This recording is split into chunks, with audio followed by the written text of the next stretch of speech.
Hello, and we welcome you here today. My name is Jesse Martinez, and I am here with Angelica Martinez from Santa Cruz. She is a mother and a wife, and with three children. And we would love to get to know you here and ask you some questions. Awesome. I'm so happy to be here. Thanks for having me. Thank you. Thank you. We're glad to have you here. So, my first question is, what goals do you seek to accomplish in life? Um, one of my goals is to obtain my college degree. I was a young mom. I had my first son at 18 years old, and I didn't finish high school, and so I went back and got my GED.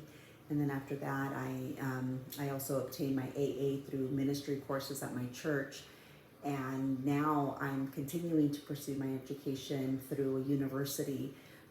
And I'm just so grateful because, part of my ultimate goal is to live a life, according to the plan that God has for me, and to really live it the way that I say I believe. I believe God for great things, so I want to do great things for God. That's really great that you can really attend and attack your goals that way. It's really good. I'm really glad. And my second question is, what makes you thrive? Uh, what makes me thrive? I love learning. I guess that goes together with, the first question that you had is I absolutely thrive in an environment that is educational, some things that challenge me. I want to be able to overcome, things, obstacles in life, and not only for myself, but to give my children, a platform of just that faith that it takes to believe in yourself, to believe that we can do hard things. And so that environment of learning is in all areas of my life. I really love to help people, and if my story can help somebody and what I'm doing and the little things that I accomplish here and there end up adding up to more and more, I just like to pass on, that hope and that faith.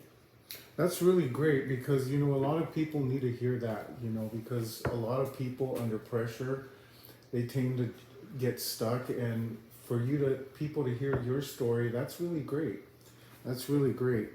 And so, my next question is, what do you reach for when you're going through a difficult time?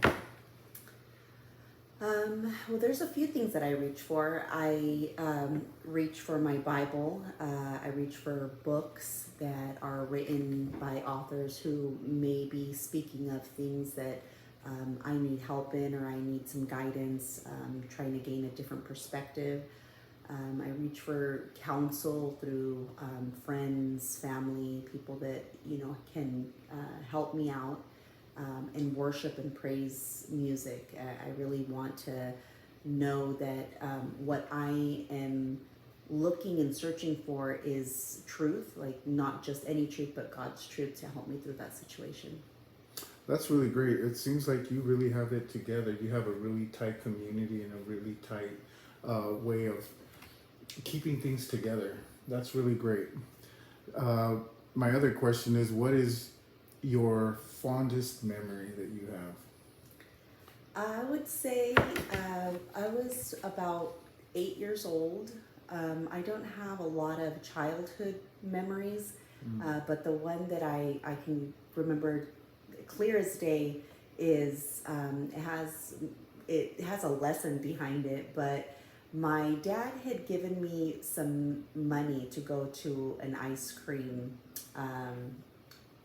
vendor that was outside our house. It was a truck that had driven by, and he had gave me probably like $20. Back then I felt, it was a lot of money, a lot of responsibility to walk Yeah. away with. And when I got to the ice cream truck, I didn't have the money with me anymore, and so I started tracing my steps looking for it outside. Went back inside my house, was looking, and then my dad popped out and asked me, what are you looking for? And I said right away, nothing. And then he asked again, he's like, are you sure you're not looking for anything? And I said, no, I'm not looking for anything. And then he goes, you're not looking for this? And immediately my heart sank, because it wasn't about the money so much. I just didn't want to disappoint my dad or him be angry at me. And so that day I learned a big lesson from him, and he told me, that he loves me, that it's not about the money, that it breaks his heart, if I'm lying to him. And so, yeah, that memory just served a really good purpose. Oh, that's awesome. I remember the ice cream truck. That was really great. I used to love going to the ice cream truck. So my final question is, what was your greatest day that you've had? The greatest day, well, so far, I definitely have to say, last year I had the privilege of celebrating my 25th wedding anniversary. And it was so special because it's hard for me to celebrate myself or celebrate things in my life. I just feel a little awkward sometimes. But that day, reflecting back and seeing it was a joyful moment. My grown kids and my teenager got to experience what it is to stand for, something, to stand in marriage, to go and to fight for, what is a family unit. And so that has definitely been the greatest day this far. And I just can't wait to see what else God has in store for me and my family. My boys are fruit from, my husband and I staying together, working hard, and overcoming challenges. So yeah, I'm just really excited to see what else God has for us. Wow, that was a great, great story. That's really great. I really like hearing from you. Thank you for joining us here today. Thank you for answering the questions, and thank you. Thank you so much for tuning in also too. Thank you. Bye-bye.